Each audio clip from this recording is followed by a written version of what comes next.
দিতে এসছি। আমার সাথে উপস্থিত আছেন 3 জেলা পরিষদের সদস্য, 2 জন পঞ্চায়েত সমিতির সদস্য। এখানে আমাদের আহন ভাই আছে, আমাদের জেলা পরিষদের সদস্য, সবটাই 3 জনাই। খাদিজা বিবি সর্দার আছে, হাকিমুল ইসলাম আছে, আর আমাদের ওইদুল ইসলাম হচ্ছে পঞ্চায়েত সমিতি মেম্বার, জালালউদ্দিন পঞ্চায়েত সমিতি মেম্বার। এখানে অনেকগুলো মেম্বার আছে, গ্রাম পঞ্চায়েতের মেম্বার আছে, বাবলা আছে, আমার ভাই আজিজুল আছে, আর অন্য সব অনেকগুলো মেম্বার এখানে আছে। আজকে আমরা যেটা বলার, আপনারা দেখেছেন ইতিমধ্যে আমরা দল চেঞ্জ করেছি। দল চেঞ্জ করে আমরা আইএসএফে, আমরা ছিলাম তৃণমূল, এখন আইএসএফ। তাই আজকে আমরা প্রথম আমাদের অনেক পঞ্চায়েত সমিতির সদস্যরা বা কর্মদক্ষরা তারাও হয়তো আর 2-1 দিনের মধ্যে সবাই আসবে। সবার সাথে আমরা কথা বলে নেব। যেহেতু ওইদুল রয়েছে, রাহানুল রয়েছে, আমি আছি, হাকিমুল আছে, খাদিজা আছে, আমরা সবাই জালাল আছে, আমরা মিলে সিদ্ধান্ত নেব যে আমরা সবাই যদি একমত হয় পঞ্চায়েতগুলো, তাহলে আমরা ভাইজানের সাথে কথা বলে সিদ্ধান্ত নেব। কিন্তু আজকে যেটা আমাদের বলা, আমরা চাই পঞ্চায়েত সমিতি দীর্ঘদিন একতরফাভাবে এখানে চলছে, একজনের নেতার কথায় পঞ্চায়েত সমিতি চলতে। তিনি আজকে ভাঙড়ে হেরে ভোট উঠে গেছে, তৃণমূলটা এখানে মুছে গেছে। তিনি এখন কোথায় আছেন পালিয়ে, যখন আসবে তৃণমূল আর মমতা বন্দ্যোপাধ্যায় নেই, আর কার কি আছে এখানে? মমতা বন্দ্যোপাধ্যায় নিজে পালাচ্ছে, অভিষেক পালাচ্ছে, আর এখানকার সাহিংসা যদি শওকত মোল্লা এখানে থাকে তাহলে তো অসুবিধা আছে। সেই কারণে এখানে আমরা একেবারে চিন্তাভাবনা করি, আমরা জানি যে গণ্ডগোল আমরা চাই না, গণ্ডগোলে আমাদের দরকার নেই। আমরা পঞ্চায়েত সমিতির দায়িত্বে আছি, পঞ্চায়েত সমিতির সদস্য কর্মদক্ষ। আমরা চাই পঞ্চায়েত সমিতি ভাঙড় 2 সুন্দরভাবে চলুক। আমার 3 জন জেলা পরিষদ, আমার কাজের ক্ষেত্রে জেলা পরিষদের ক্ষেত্রে আমাদের কাজ করতে সুবিধা হবে, যেহেতু 3 জন জেলা পরিষদ আমাদের সাথে আছে। আর পঞ্চায়েত সমিতি আমাদের আইএসএফের, আমার দলেরই, আমি আইএসএফ বলবো না, আমার দলেরই। আমাদের এখনও 3 জন পঞ্চায়েত সমিতি মেম্বার আজকে উপস্থিত হয়নি।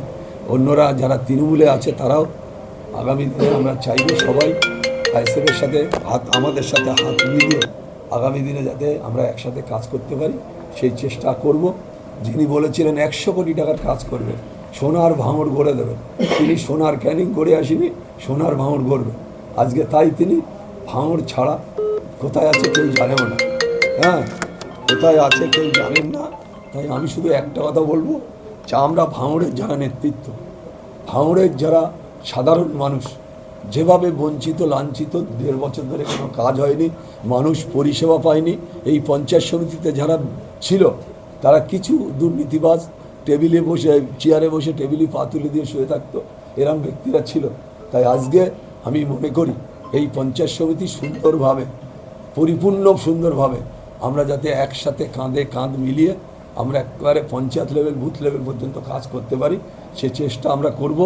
যেহেতু আমার যেটা বলার যে আমরা পরিষ্কারই, আমরা আইএসএফের নেতৃত্ব, আমরা ভাইজান, ছোটো ভাইজান, বড় ভাইজানের নেতৃত্বের প্রতি আস্থা রেখে আমরা ভাঙড় ক্যানিং, যেখানেই রাজ্যে উনি সব জায়গায় লড়াই করছে, আমরা ভাঙড় ক্যানিং ঐক্যবদ্ধভাবে একেবারে বুথ লেভেল পর্যন্ত আমরা আইএসএফের নেতৃত্ব আগামী দিনে আমরা সমস্ত কাজের ক্ষেত্রে আইএসএফের নেতৃত্বে ভাঙড় 2 পঞ্চায়েত সমিতি প্রতিটা ক্ষেত্রে আইএসএফের নেতৃত্বরা কাজ করবে।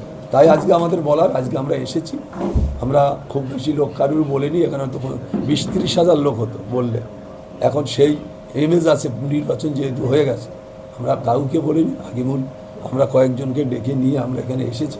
তাই আপনাদের বলি, আমার প্রেসের বন্ধুরাও সমস্ত ব্যাপারটা জানেন, এখানে সবাই প্রেসের যেসব কল্যাণ থেকে শুরু করে আমাদের অন্য যারাই আছে, আমাদের এরা সব আছে, এরা সবাই জানে যে এই ঘরটার জন্য আপনি অনেকদিন আন্দোলন করেছিলেন, এমনকি নিচেও দীর্ঘদিন বসেছিলেন। কোথাও কি একটা ঘরটায় ফিরে এসে মুক্তির স্বাদ পাচ্ছেন?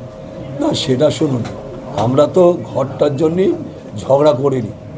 আমি করেছিলাম যে সবাই মিলে কাজটা হোক, কিন্তু তারা সেটা করিনি। তাই ঘর পাওয়া না পাওয়া এটা ব্যাপার না।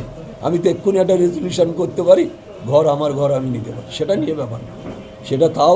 সেটা আমরা করে নেবো শেষ দিক থেকে। কিন্তু একটা ব্যাপার আছে, সব থেকে যেটা বলার ব্যাপার, যে আজকে 1.5 বছর আমরা এখানে আসিনি। এই পঞ্চায়েত সমিতিতে মানে সেই কী হাওয়া, ঝোড়ো হাওয়া বইছিল।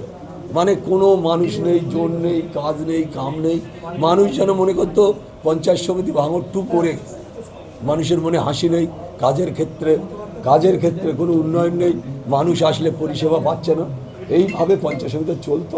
তাই আজকে আমরা পরিপূর্ণভাবে একেবারে ঐক্যবদ্ধভাবে এই পঞ্চায়েত সমিতিতে, যাতে প্রতিটা মানুষ এই পঞ্চায়েত সমিতির পরিষেবা পায়, পঞ্চায়েতগুলোর পরিষেবা পায়, সেটা আমরা অক্ষরে চেষ্টা করি। দীর্ঘদিন তো আপনি পঞ্চায়েত সমিতি চালিয়েছেন, সেখানে দাঁড়িয়ে শাসক দলেও ছিলেন আপনি, শাসক দলের সরকারও ছিল, কিন্তু এখন তো সরকার অন্য দলের, আপনারা অন্য দলের, সেই ক্ষেত্রে কি সমস্যা হবে কাজে? না, সেটা আমরা আশা করছি এক্ষুনি রাজ্য সরকার গঠন হবে, তারা করবে বিজেপি, কিন্তু জেলা পরিষদ, পঞ্চায়েত সমিতি, অন্যান্যগুলো তো এখন তারা করতে পারবে না, তারা বিধানসভায় বিল এনে করতে পারে।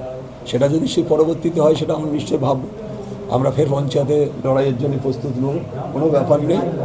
এখানে এখনও বলছি, আমরা যদি এখন পঞ্চায়েতে আইএসএফ আমরা লড়াই করি, ভাঙড় 2 নম্বর ব্লক, 10টা অঞ্চল, পঞ্চায়েত সমিতির সিট 30টা, গ্রাম পঞ্চায়েত সবই আমরা আইএসএফ দেবো।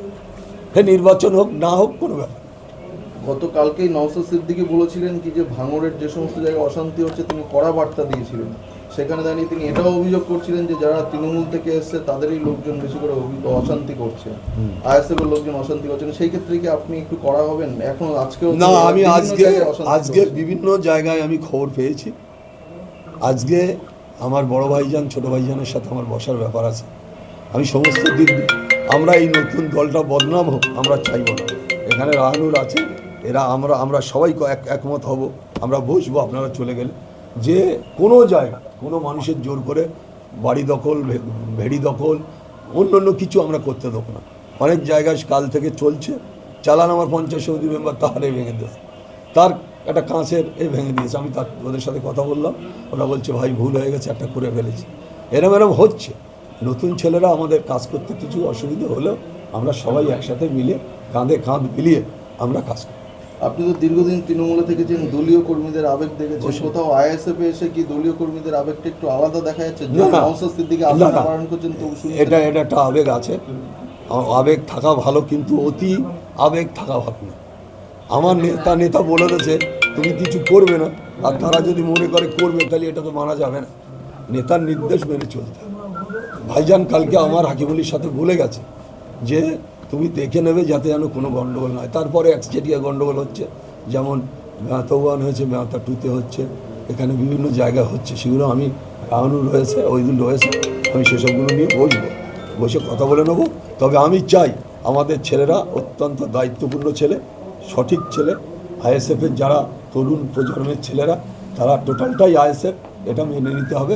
তাই আমরা চাই আমরা শান্তির ভাঙড়, এই ভাঙড়ে আমরা শান্তি ঐক্য আমরা বজায় রাখবো। যেটা ভাইজান বলেছে যে আমাকে মানুষ ভোট দিয়েছে, আমি একটা মানুষের গায়ে হাত করলে আমি কারোর কথা শুনবো না, কারোর রেহাত করব না, এটা ভাইজান কাল আপনাদের মিডিয়াতেও বলেছে।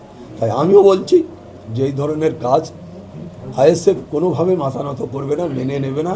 ঘটনা ঘটলে সঙ্গে সঙ্গে অ্যাকশান নিতে হবে, সেটা আমরা সবার সাথে কথা বলে, আমার ভাইজানের সাথে কথা বলে আমরা নিশ্চয়ই সিদ্ধান্ত নেবো। কালকের মধ্যে দেখবেন টোটাল ভাঙড় বিধানসভা কোনো জায়গায় হইচই নেই, কোনো মারপিট নেই, কারোর জায়গায় নেই, এটা শান্তি ফিরে আসবে। আপনি আজকে আবার বসলেন, নতুন করে চেয়ারে বসলেন।